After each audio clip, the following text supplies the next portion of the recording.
Hello everyone, আমি সাধনা। So আজকে আমি আপনাদের সাথে শেয়ার করব 80-20 প্রসেস। মানে হলো আপনারা যদি মনে করেন যে আপনারা ওয়েট গেইন করবেন বা ওয়েট লুজ করবেন বা একটা অ্যামেজিং স্কিন ট্রান্সফরমেশন পেতে চান, অবশ্যই কিন্তু 80% আসে আপনাদের খাওয়া দাওয়া থেকে এবং বাকি 20% আসে আপনাদের সারাদিনের কাজকর্ম এবং অ্যাক্টিভিটিসের মাধ্যমে। অনেকেই ভাবে দামি স্কিন কেয়ার প্রোডাক্ট ইউজ করলেই হবে, অনেকে ভাবে যে আমি ভালো জায়গা থেকে জিম জয়েন করব তাহলেই কিন্তু হবে, কিন্তু আসল রহস্যটা হলো 80-20 রুলসের মধ্যেই রয়েছে।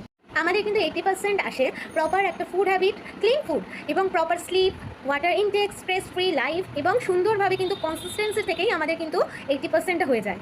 বাকি 20% আসে হলো প্রপার গাইড, প্রপার অ্যাক্টিভিটিস এবং সুন্দর একটা স্কিন কেয়ার থেকে কিন্তু বাকি 20% চলে আসছে। আপনার যদি প্রত্যেক দিন জল কম খাওয়া হয় বা ঘুম ঠিকঠাক না হয় এবং আনহেলদি একটা ফুড হ্যাবিট তৈরি হয়ে যায়, তাহলে কিন্তু কোনো ভালো নাম করা জিম বা কোনো স্কিন কেয়ার প্রোডাক্টই কিন্তু তখন কোনো কাজেই আসবে না। তাই প্রথম থেকে সুন্দরভাবে ছোটো ছোটো রুলসের মাধ্যমে আপনি আপনার হেলদি লাইফস্টাইলটাকে চেঞ্জ করার চেষ্টা করুন।